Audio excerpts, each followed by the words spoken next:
kuliah singkat pagi ini memenuhi hak anak dan keluarga.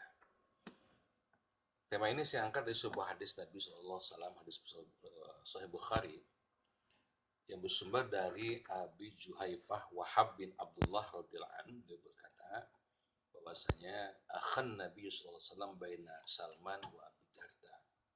Nabi SAW telah mempersaudarakan dua sahabat, itu yang bernama sahabat Salman dan Abu Darda. Nah, suatu ketika Fajar Salman Abu Darda, Salman berkunjung ke kediaman Abu Darda. Begitu sampai ke rumah Abu Darda, fara'a Ummad Darda'i mutabazzilatan. Beliau melihat istrinya Abu Darda, yaitu Ummi Darda, dalam kondisi mengenakan pakaian kerja. Lantas Salman bertanya, faqala ma sya'nuki, wahai Ummi Darda, mengapa kamu tidak berhias?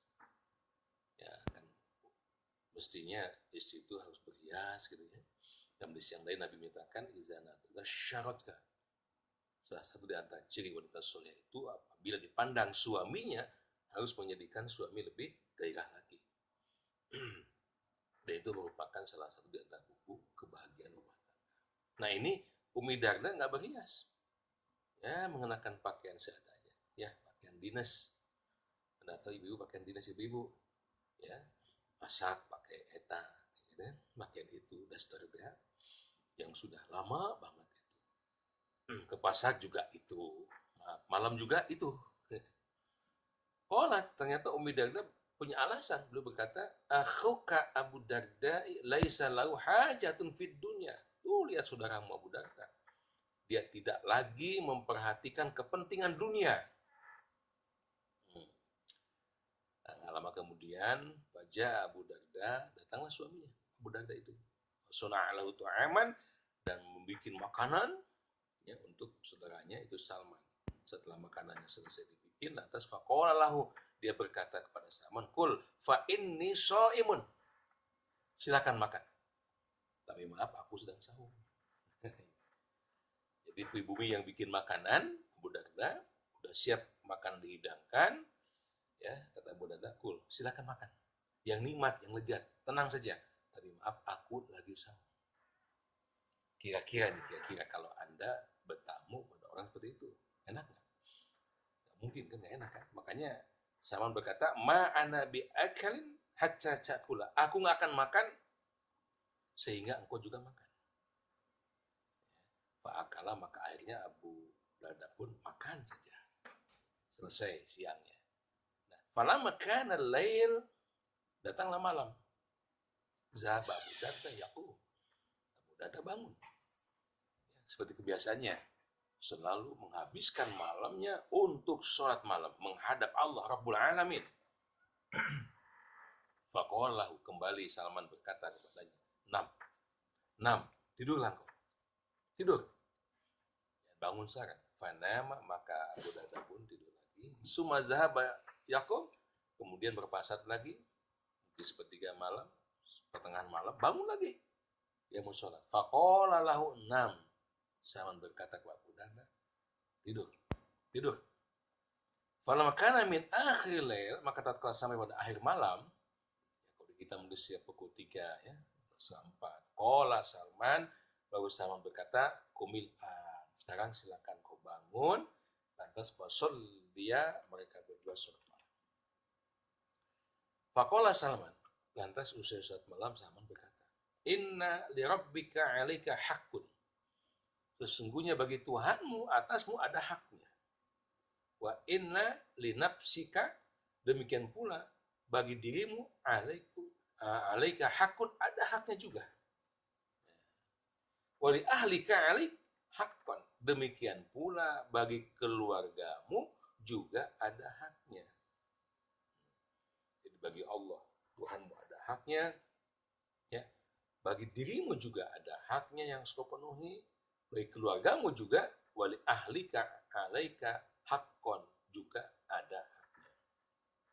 Maka fa'ati kulla zi haqqin haqqahu, penuhilah olehmu semua hak-hak itu secara profesional. Jangan hanya mementingkan diri sendiri. Ibadah itu emang hebat kan, luar biasa. Coba bayangkan, sepanjang malam dia sholat, hebat kan? Tetapi dirimu juga punya hak untuk istirahat. Istrimu juga punya hak, ya. Makanya saudara, ya, orang yang seperti ini, yang ahli ibadah menurut pandangan kita, ya, tapi menurut Salman itu tidak tepat. Kenapa? Karena dia hanya mementingkan dirinya dan beribadah pada Allah. Sementara istrinya sampai pun nggak disentuh-sentuh. Maka kemudian fajan Nabi Shallallahu Alaihi Wasallam, mereka datang pada Nabi. Penasaran juga ini, mana yang benar nih? Fadzakar zalika lahu, maka disampaikanlah kejadian itu pada Nabi Shallallahu Alaihi Wasallam. Faqalan Nabi Shallallahu Alaihi Wasallam, dan apa sabda Nabi? Beliau menyatakan, sodako Salman, engkau benar. Tuh. Di apa kesimpulannya dari Bukhari ini?